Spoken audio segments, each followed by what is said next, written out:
कधीच नाही चुकणार तुमचे फेवरेट टीव्ही शोज झी5 सोबत, तेही एकदम फ्री।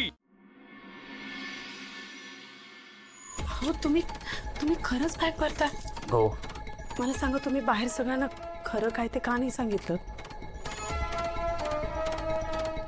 मगाशी सांगताना भास्करदाचा कॉल आला होता। त्यांनी मला सांगितलं की काही करून अखिलला ती डील साईन करण्यापासून थांबायचं। जर ही डील साईन झाली ना तर खूप मोठा प्रॉब्लेम होईल आणि म्हणूनच मला लवकरात लवकर निघावं लागणार आहे। आणि या सगळ्यामध्ये जर मी घरच्यांना सत्य सांगितलं असतं तर घरी खूप मोठा गोंधळ झाला असता आणि मग मला घरीच थांबावं लागलं असतं। बरोबर बोलताय तुम्ही, पण तुम्ही येईपर्यंत अखिल थांबेल का? त्याला थांबावंच लागणार, दुसरं काही ऑप्शन नाही आहे। आणि तसंच मी दादाला सुद्धा बोललोय। आकाश, मला सांगा नक्की काय झालंय? सगळं त्या दिवशी तुम्हाला म्हणालो ना मी, अखिलने खूप मोठा प्रोजेक्ट हातात घेतलाय। त्या इव्हेंट प्लॅनमध्ये खूप खर्च आहे आणि हे सगळं तो करतोय ते सुद्धा विदाउट एनी व्हेरिफिकेशन। आणि म्हणूनच ही डील साईन होण्याआधी काही करून मला त्या क्लायंटची माहिती शोधून काढायची। ठीक आहे, चालेल, पण तुम्ही एकटे नका जाऊ, मी पण येते तुमच्यासोबत। हो नाही वसुंधरा, काय गरज आहे? किंवा खूप कमी वेळ आहे माझ्याकडे, तिथे खूप धावपळ असणार आहे। अहो म्हणूनच म्हणते, आपण दोघे मिळून शोधू आणि वेळही वाचेल। प्लीज पॅकिंग कर। हां,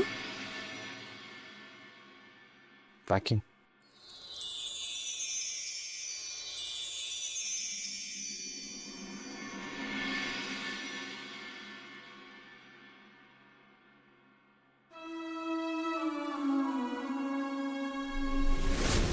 वा वा, यंदा दिवाळी लवकर येणार। या घरात चांगलेच फटाके फुटणार आहेत।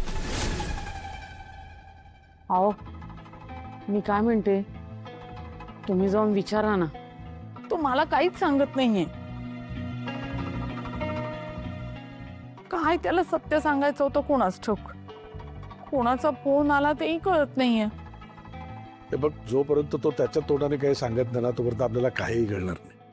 आणि मला असं वाटतं की उगाच त्याला फोर्स करून डिस्टर्ब करण्यात काही पॉइंट नाही। त्याला त्याचा वेळ घेऊ देत। तनया, हा तू बोल ना काहीतरी, माझ्या जीवाला घोर लागून राहिला आता। कळत नाहीये काय झालं। तुम्हा दोघांना इंटरेस्ट नसेल तर जाऊ दे, मीच जाते विचारून येते। सर आई, अहो मी काय ऐकत काय ग, काय झालं? टेन्शन मध्ये काय आहेस? बाबा, तनया, तुम्ही डिस्टर्ब का वाटतं असे?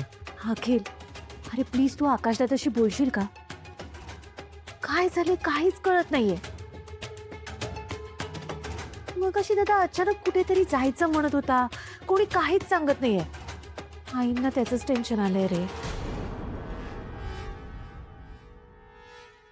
नाही येणार का टेन्शन? तूच सांग। तो आधी म्हणाला की काहीतरी सत्य सांगायचंय, नंतर त्याला कोणाचा तरी फोन आला आणि एकदमच तो आता म्हणतोय की मला कुठेतरी बाहेर जायचंय 2 दिवसांसाठी। कुठं जायचंय त्याचं त्याला माहिती की नाही कोणास ठाऊक। आणि वसुनी त्याच्या डोक्यामध्ये काय भरवलंय ते तिचं तिलाच माहिती। अगं आकाश, काय झालं? तू कुठे निघालायस? हा, काही सगळं डिटेलमध्ये सांगतो, पण आता मला निघायला।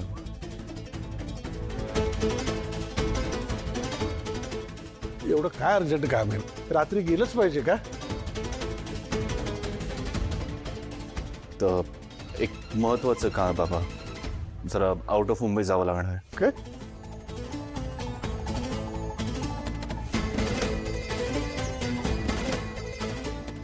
Out of Mumbai? अच्छा, आत्ता कळलं मला। मला माहिती आहे आकाश आता कुठे चाललाय ते। कुठे?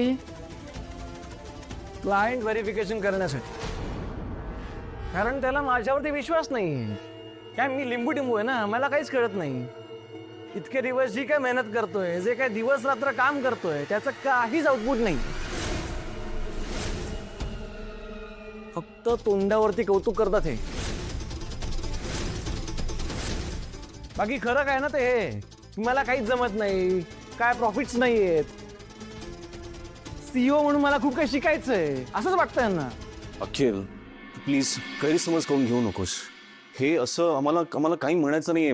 मग कसं आहे दादा, मी आता लहान राहिलो नाहीये, मोठा आहे मी आता, कळतं मला सगळं. तुम्ही हे जे काय करताय ना ते माझ्या न कळतपणे करताय आणि हे चुकीचं आहे.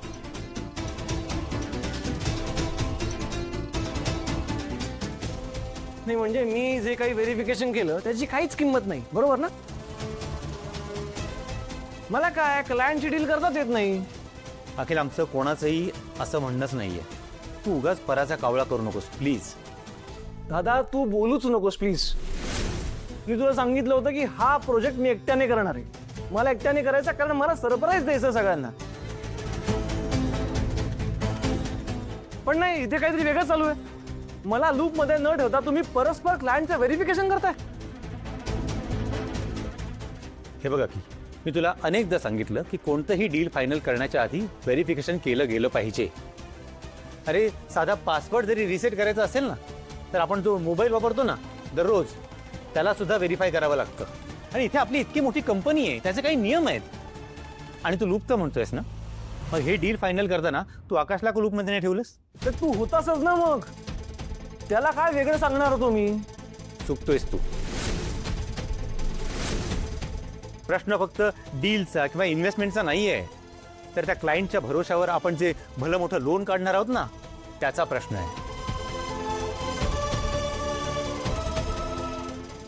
उद्या त्या क्लायंटने बॅकआउट केलं तर याचा किती मोठा फटका आपल्याला बसेल याची कल्पना आहे तुला? एक्झॅक्टली अखिल, मलाही हेच म्हणायचं आहे. Please try to understand. आता मी पण हेच म्हणतो तुला मागासपासून. मी काय वेगळं म्हणत नाहीये. मी सगळं व्हेरीफाय केलंय, सगळी व्हेरिफिकेशनची प्रोसेस केली आहे. तेवढी अक्कल आहे मला. आणि I know that risk but I will prove my self. एक मिनिट नाही, हा काय प्रकार आहे तो आम्हाला तरी सविस्तर कळेल का? मी सांगतो.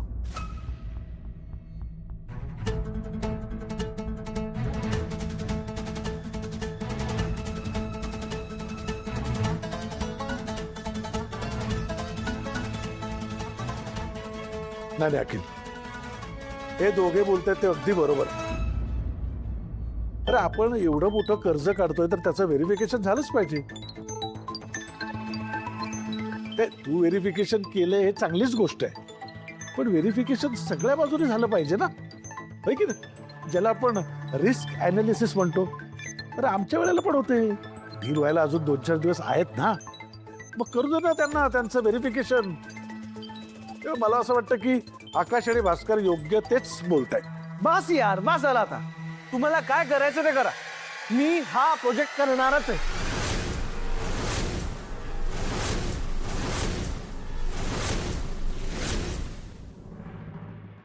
झी 5 ॲप डाउनलोड करा आणि पहा सर्व एपिसोड्स एकदम फ्री.